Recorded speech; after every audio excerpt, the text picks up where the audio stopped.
जय परशुराम। आज वैशाख मास की शुक्ल पक्ष की तृतीया, जिसको अक्षय तृतीया कहते हैं, और आज भगवान परशुराम का जन्मोत्सव भी है। इस अवसर पर मैं गोवत्स स्वामी डॉक्टर विनय, प्रभारी कामधेनु शक्तिपीठ सेवा प्रकल्प विवेकानंद सेवा मिशन, आप समस्त भारतीयों का हार्दिक अभिनंदन, वंदन और स्वागत करता हूं। प्रिय भारतीयों, आज अक्षय तृतीया के अवसर पर भगवान परशुराम को आधार मानते हुए हम एक बात आपसे कहना चाहता हूं कि भगवान परशुराम का जो जन्मोत्सव है, इसे हम किस रूप में लें। आप जानते हैं कि भगवान परशुराम का पहले नाम राम था, लेकिन भगवान शंकर ने जब उन्हें परसा दे दिया तो उनका नाम परशुराम हो गया। सज्जनों, भगवान परशुराम को भगवान कहा जाता है। इसके पीछे क्या कारण है?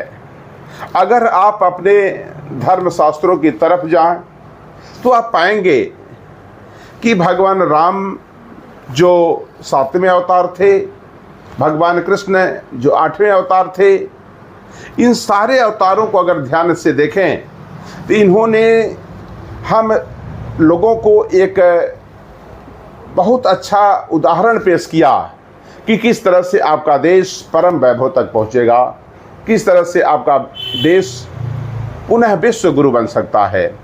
इस संदर्भ में भगवान परशुराम को भगवान इसलिए कहा गया कि जब एक राक्षस कह दिया जाए, जिसने उनके पिता के आश्रम में, जमदग्नि के आश्रम में वह व्यक्ति आता है और जबरदस्ती जो उस आश्रम में कामधेनु थी उनको छीन कर ले जाता है। और जब यह बात परशुराम को पता चलता है तो परशुराम गौ माता की रक्षा के लिए, गौ माता को सम्मान दिलाने के लिए सज्जनों पहुंच जाते हैं उस अस्त्रबाहु के घर पर, और वहां से उसका वध करके गौ माता को महर्षि जमदग्नि के आश्रम में ले आते हैं। और यह पर्याप्त कारण है। इस कारण से परशुराम को भगवान कह दिया गया, क्योंकि परशुराम जानते थे कि सर्व समाज का उत्थान, अपने देश का प्रगति तभी हो सकता है जब हम गौ माता को पहचानेंगे, हम पंचगव्य की गरिमा को महसूस करेंगे। और आज हम समस्त भारतवासियों को भगवान परशुराम के इस स्वभाव को अपने जीवन में आत्मसात करने का प्रयास करना चाहिए। और यही कारण है कि आज हम लगातार हमारी दशा खराब होती चली जा रही है। एक छोटा छोटा देश हमारे ऊपर आंखें उठा रहा है। आप देख रहे हैं कि अभी हमारे यहाँ पुलवामा में हमारे यहाँ तरह तरह के हमले हो रहे हैं। छोटे छोटे देश लगातार हमारे तरफ आंखें उठा रहे हैं। अभी 28 लोगों को आतंकवादियों ने मारा। अभी थोड़ा भी समय नहीं बीता था तब तक एक व्यक्ति को और मार दिया। लगातार हमारा पड़ोसी नियम का उल्लंघन कर रहा है। इसके पीछे यही कारण है कि हमारे भारतीय गौ माता को नहीं समझ पा रहे हैं। और अगर इस देश में गौ माता की हत्या हो रही है, गौ माता का खून बह रहा है, तो हमें भगवान परशुराम के जन्मोत्सव को मनाने का कोई कारण समझ में नहीं आ रहा है। इसलिए हे भारतवासियों, यदि आप सही में भगवान परशुराम का जन्मोत्सव मनाते हैं तो आपको उनके इस स्वभाव को अपने जीवन में लाना होगा। भगवान परशुराम की कृपा या प्रभु की कृपा तभी आपके ऊपर होगी जब भारत में होने वाली गौ हत्या के विरोध में आप खड़े हो जाएंगे, जब गौ माता को सम्मान दिलाने के लिए गौ माता को राष्ट्र माता की घोषणा करवाएंगे सरकार से। अगर ऐसा नहीं कर पाते हैं तो हे मेरे भारतीयों, इस भगवान परशुराम का जन्मोत्सव मनाने का कोई महत्वपूर्ण कोई कारण समझ में नहीं आ रहा है।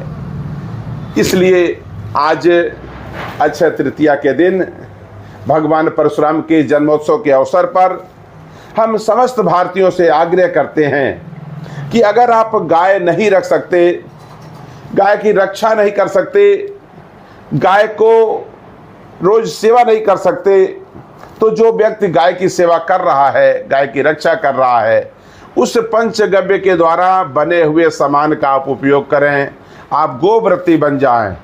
निश्चित रूप से भगवान परशुराम का जो अंश है, भगवान परशुराम की जो ऊर्जा है, वो आपके अंदर आ जाएगी और आपकी प्रभुता पुनः कायम हो जाएगी। और तब बनेगा भारत एक परम वैभव वाला देश, एक विश्व गुरु वाला देश, सोने की चिड़िया वाला देश। और तब हम महसूस करेंगे, हम उसका उपयोग कर पाएंगे कि भगवान परशुराम के जन्मोत्सव का क्या मतलब है। इसलिए हम आप सभी को एक बार पुनः इस वैशाख मास के शुक्ल पक्ष की तृतीया को हम विशेष रूप से आप सभी का एक बार आभार प्रकट करते हैं। आप सभी को भगवान परशुराम के जन्मोत्सव का बधाई देते हैं, यह आशा करते हुए कि आप आज से गोव्रती बन जाएंगे, जिससे भगवान परशुराम की ऊर्जा आप सभी के अंदर आ सके और भारत बने अपने अतीत का गौरव भारत पुनः प्राप्त कर सके। बहुत बहुत धन्यवाद। वंदे मातरम। जय हिंद, जय भारत, जय गौ माता।